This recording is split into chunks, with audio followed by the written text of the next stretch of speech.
Look at the 2026 major fields: the Masters, the PGA, the US Open, the Open Championship. No Phil Mickelson. It is not a retirement. It is an erasure. A few years ago, we cheered him at Kiawah, the oldest major winner in history, the people's champion. Now, he is a ghost, walking the outskirts of the sport. But here is the part that keeps the golf world awake at night. Someone inside the machine warned us this was coming. Years ago, they said Phil was making a mistake. They said if he kept pushing, if he kept talking, the establishment would destroy him. We thought it was paranoia, just another feud between players and the suits. We were wrong. Today, the evidence is surfacing. Not rumors, not speculation, real evidence. And suddenly, that warning does not sound like a threat. It sounds like a confession. Stick around, because what we are about to uncover is the reason the warning was issued in the first place. The warning was never about LIV Golf. It was never about the money. It was about something else entirely. Something the governing bodies were terrified would come to light. And now, years later, the truth is finally breaking through. Before we get into the details, I want your take. POV. Do you think the PGA Tour was protecting the sport or protecting themselves? Drop your honest opinion in the comments. I read every single one, and if you want to see how this story unfolds, hit subscribe right now, because the next section introduces the insider who broke the silence. And the reason they finally spoke up is about to change everything you thought you knew about Phil Mickelson. You are probably wondering who this insider is, and why they are talking now after all these years. The answer is more complicated than you might expect. The insider is not a player, not a caddy, not a club official. This person comes from the media world, someone who spent decades covering the biggest names in sports, someone who knows where the bodies are buried, so to speak. And when this person finally broke their silence, the golf world stopped pretending. For years, the sport operated under a simple rule. What happens inside the clubhouse stays inside the clubhouse. Players knew things, executives knew things, reporters suspected things, but nobody talked. The New York Times even wrote about it. They called it exactly what it was: a culture of silence, a system designed to protect the powerful at the expense of the truth. But 2026 changed that. Something cracked. Sources started talking, documents started surfacing, and the warning Phil received years ago started looking less like a precaution and more like a preview. The insider knew something the establishment hoped would stay buried forever, and they are about to share it. So what did Phil do? What was so bad that the suits felt they had to silence one of their biggest cash cows? The answer is not one thing. It is a pattern, a series of events that stretched across years. Events that the governing bodies were aware of. Events they chose to ignore, until Phil became a threat. This is where the story shifts. Because the warning was not about Phil's behavior on the course. It was about his behavior off it. And the difference between those two worlds is the difference between a legend and a liability. Let me ask you something. Have you ever wondered why Phil's relationships with certain players seem so cold? Why you never see him joking around with some of the biggest names in the sport? The answer might surprise you. It might also explain why the establishment was so eager to cut ties. We are getting closer to the truth now, but before we go there, I want to hear from you. Do you believe the tour had a duty to act sooner, or were they right to protect their star until they had no choice? Drop your take in the comments. And if you are just now realizing how deep this runs, hit that subscribe button, because the next section is where we start connecting the dots, and the full picture is far uglier than the headline suggested. The evidence that forced the establishment's hand is just ahead, and it changes everything. To understand why the warning mattered, we have to go back to the moment Phil became untouchable. Remember 2021? Kiawah Island, the PGA Championship. 50 years old, the oldest man to ever win a major. He walked off that green with the Wanamaker Trophy and the golf world at his feet. Sponsors lined up. Fans adored him. He was the elder statesman, the guy who still beat the kids. But the people running the tour were not celebrating. They were panicking, because Phil was already talking to the Saudis. He was already planting the seeds for LIV Golf. And the tour brass knew that if Phil flipped, he would take half the locker room with him. That is exactly what happened. When Phil signed that reported $200 million deal with LIV, the tour felt betrayed. But here is the twist. They did not fight him publicly. They fought him quietly. They told him to stop talking, stop giving interviews, stop exposing the tour's financial secrets. And for a while, he did. But the money was too good. The platform was too big. So he kept talking. He kept revealing the inner workings of the PGA Tour's monopoly, and that is when the warning turned into a threat. That is when the insider claims the suit said, "If you do not stay silent, we will make sure everyone knows who you really are." Phil laughed it off. He thought his legacy protected him. He thought the fans would always love him. He was dead wrong, because the establishment did not have to beat him on the course. They just had to wait for the right moment to bury him off it. And that moment arrived when the walls started crumbling. So what happened? What changed? The answer involves a journalist, a man who spent months talking to people who were finally ready to speak. 19 sources, 19 people willing to put their names on the record. And the story they told was not about golf. It was about behavior that had been hidden for years. And when that story broke, the warning suddenly made perfect sense. The first detail to surface involved a club in California, a prestigious golf club where Phil was a member. According to multiple witnesses, something happened there, something that made the club officials react swiftly. They did not call a meeting, they did not send a letter, they pulled him off the course mid-round, told him to leave immediately. Think about that. A 6-time major champion, a living legend, asked to leave in the middle of a round. And that was just the beginning. More details surfaced, more clubs, more incidents, and each one painted a picture that the establishment had worked hard to keep hidden. This is where the story pivots from a sports scandal into something far more uncomfortable. One allegation stood out above the rest. It involved a fellow player, a colleague, someone Phil worked alongside for years.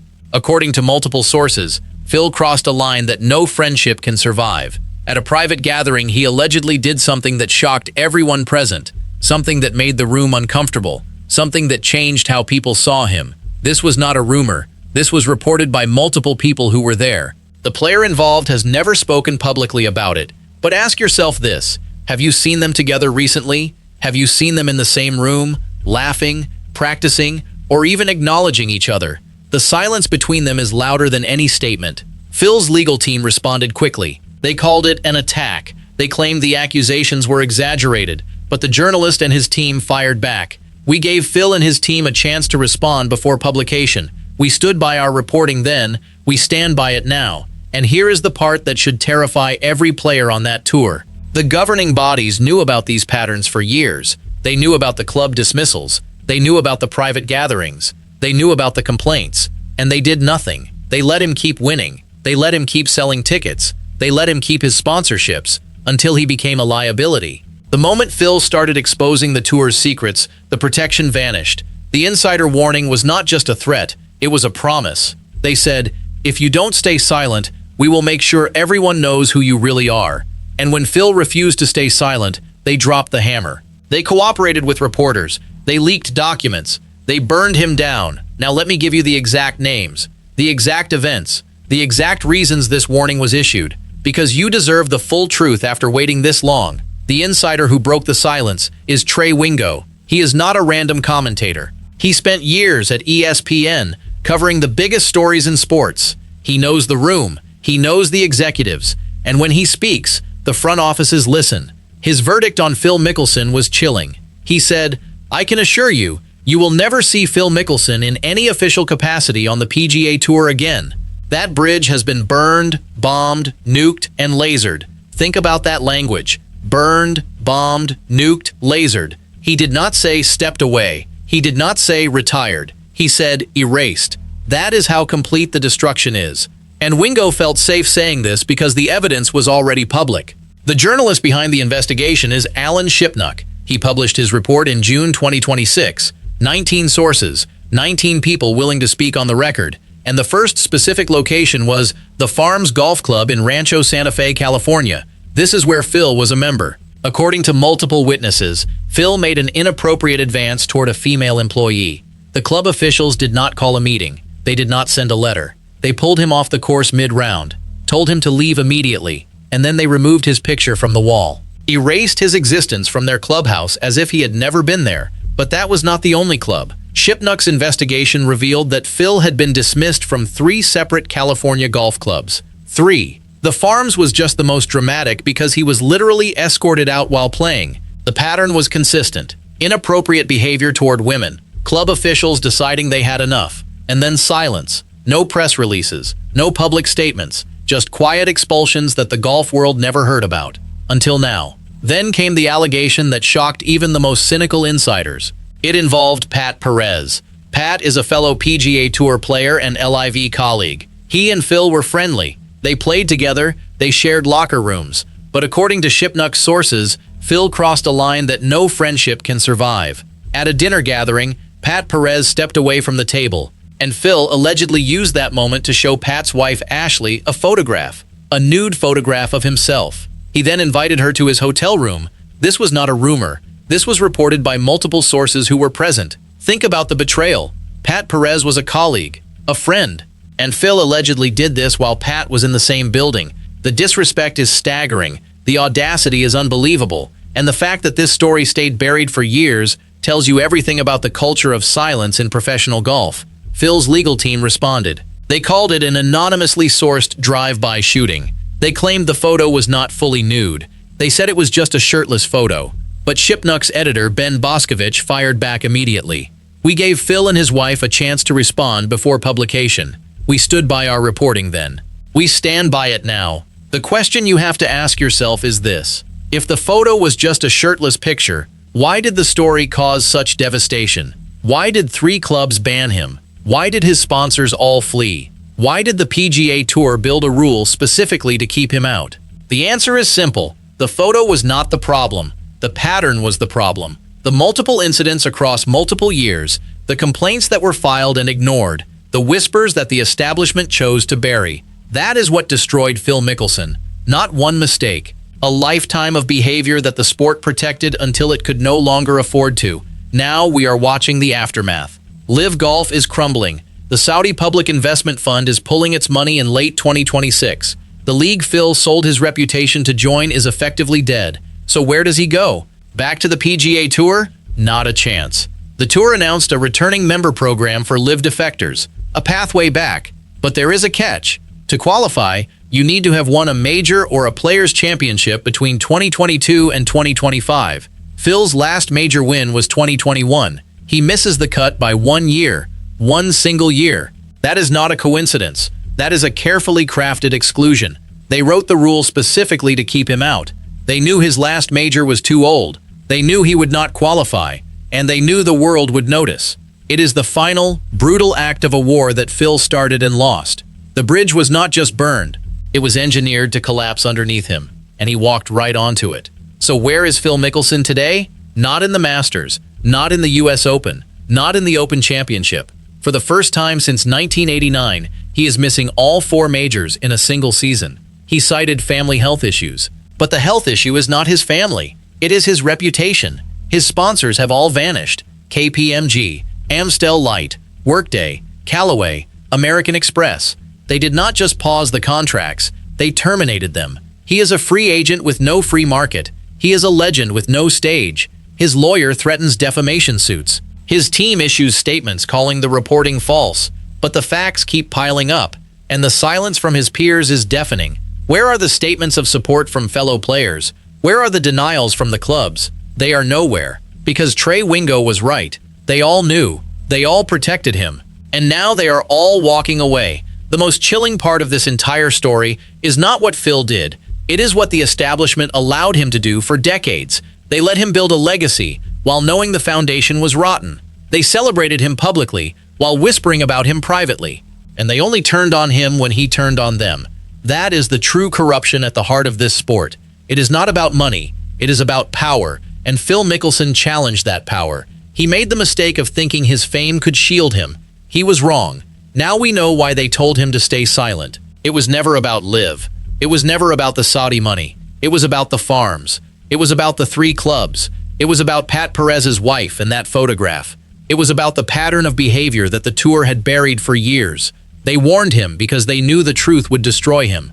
And when he refused to stop talking, they made sure the truth came out. The final irony is this. Phil wanted to reshape the PGA Tour. He wanted to tear down the old system and build something new. Instead, he became a cautionary tale, a warning to every player who thinks they are bigger than the game. The suits do not protect you, they protect themselves. And the moment you become a threat, they will expose every secret you ever had. Phil Mickelson is not a villain. He is a tragedy. A man who had everything, who gambled it all, and who lost it to the very system he tried to destroy. And now the sport has moved on without him. No farewell tour, no tribute video, no Hall of Fame induction ceremony on the horizon. Just an empty locker, a missing name, and a silence that screams louder than any applause.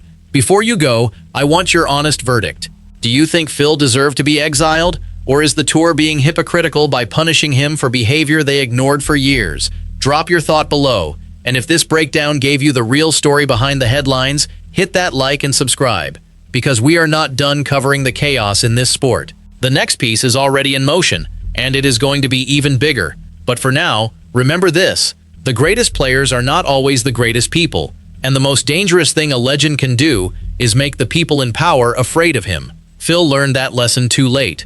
The rest of us, we just learned it alongside him.